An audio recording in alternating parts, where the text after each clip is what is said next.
Kamusta? Mabuti naman. Nag-i-enjoy ka ba ngayon? Oo naman. Oo, ang dami na ng tao, no? Oo nga, ang dami-dami. Glasgow Barrio Fiesta. Anong pinagkakabalahan mo dito sa Glasgow? Ngayon, nagtatrabaho ako dito ngayon as a nurse for 20 years na. Ano yung pinaka-pressure being a nurse? Yung situation ng work, mga staffing minsan. Oo. Pero okay naman kasi supportive naman so far yung mga tao dito sa Scotland. Respected, no? Ang mga Very Pilipino respected rito. ang mga nurses dito. I heard gumamit ka ng MX3 capsule for so long. Gaano na ka ba katagal na you are taking MX3 capsule? Uy, ang tagal na talaga. Kahit sa Pilipinas pa ako gumagamit ako ng MX3. Oo. Tatanong ko, bakit MX3? Kasi dito sa Glasgow, Europe, ang dami ng mga food supplements. Kasi ang MX3, nare-relax ako. Yung maganda ang feeling sa katawan. Super, believe ako sa MX3 talaga. Wow, Oo. talaga ha? Kaya loyal ako dyan. Loyal ka Oo. talaga. So, marirecommend mo ba siya with fellow nurses? Yes, of course. Maraming mga nurses gumagamit din ng MX3. MX3, dito ka bilib.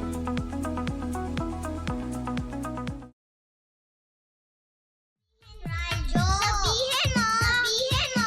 Energy! Energy! Lihim ng liham. Ang pinakamakulit na girlfriend mo sa balat ng radyo. Isang magandang morning sa inyong lahat! Ako pa rin po nag-iisang girlfriend mo sa radio. My name is Lindsay. Makulit pero may puso, handang makinig sa mga kwento mo. Alam mo, feeling ko kailangan mo na siyang iwan kasi it doesn't make sense. Ang kwento sa lihim ng liham.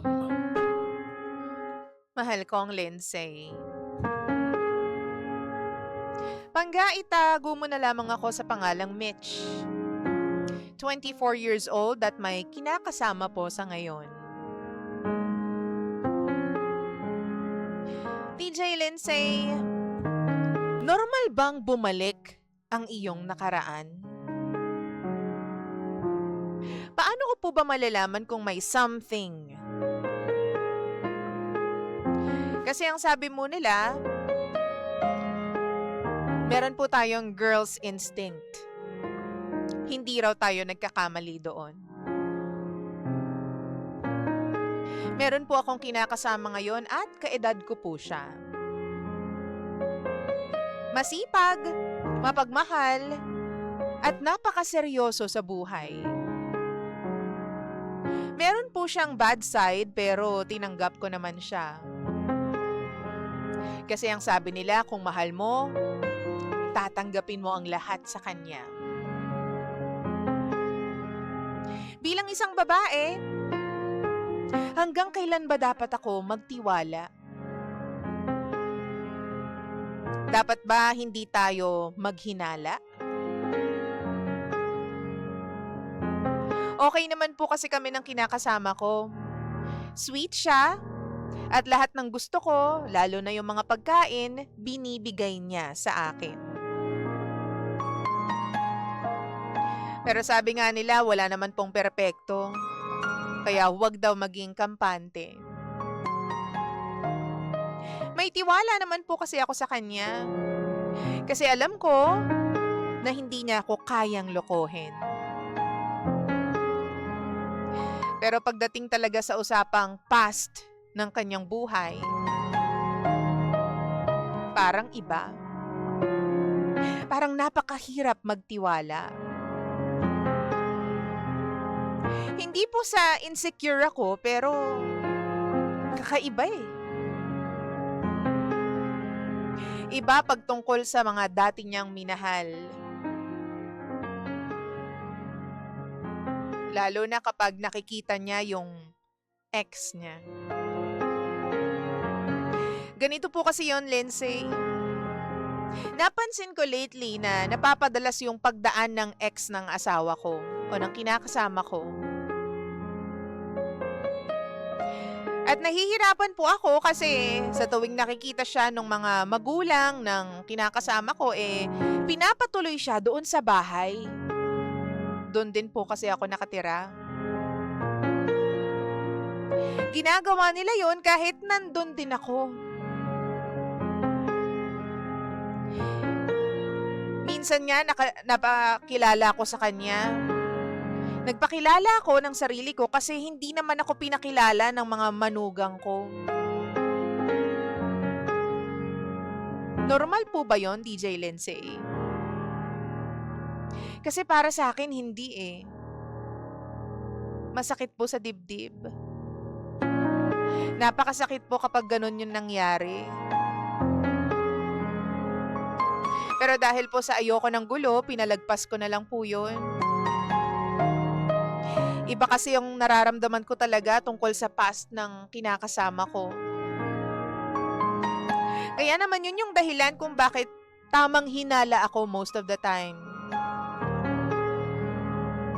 May isang beses pa, sumama ako sa biyahe ng asawa ko. Nakita ko po, malayo pa lang, nandun yung ex niya, naglalakad. Sabi ko sa sarili ko, kapag ito pinasakay niya, may something talaga sila. Hanggang sa papalapit na ng papalapit, tiningnan ko kung anong magiging reaksyon ng asawa ko. Alam kong nagtititigan silang dalawa at parang nagsesenyasan sila. Tapos maya-maya pang sabi sa akin ng asawa ko, usod ka dun, be. Sasakay yan. Isabay na lang natin. Napaka-epic talaga, DJ Lindsay, dahil magkatabi pa kami. Alam niyo po yung feeling na masakit? Hindi ko maipaliwanag na parang sasabog yung dibdib ko. Iba talaga yung pakiramdam ko nung oras na yun. Parang gusto ko siyang awayin, pati na yung asawa ko. Sabihin na natin na OA ako, overacting. Pero ano bang mararamdaman mo kapag ikaw yung nandun? Ano bang pwede kong gawin? Normal lang po ba yung naramdaman ko, DJ Lindsay? Kasi napakarami ko na pong pinagtanungan, mga pinsan ko, mga kaibigan ko. At ang sabi nila, baka daw ako yung may problema. Bakit ako?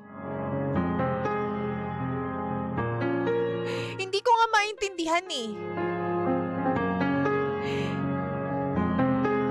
Pakiramdam ko, binabastos ako ng asawa ko. Bakit parang hindi niya nararamdaman yung nararamdaman ko, DJ Lindsay? Kung alam niyang masasaktan ako, sana hindi niya ginawa yun.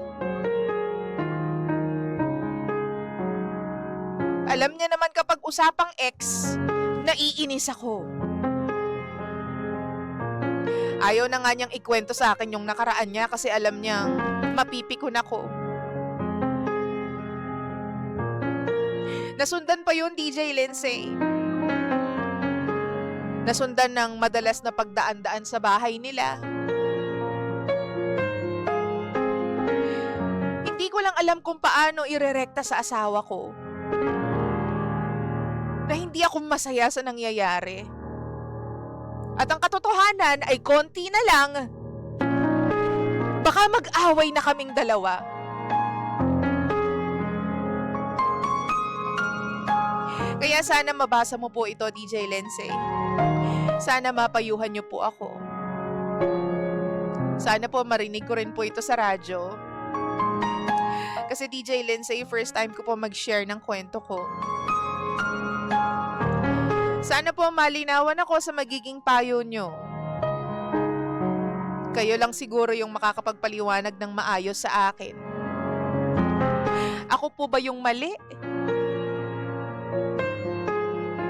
Ako ba yung dapat umintindi? Sana po mapagbigyan nyo ako. Hanggang dito na lang. Muli, ako si Mitch. At ito ang lihim ng aking liham.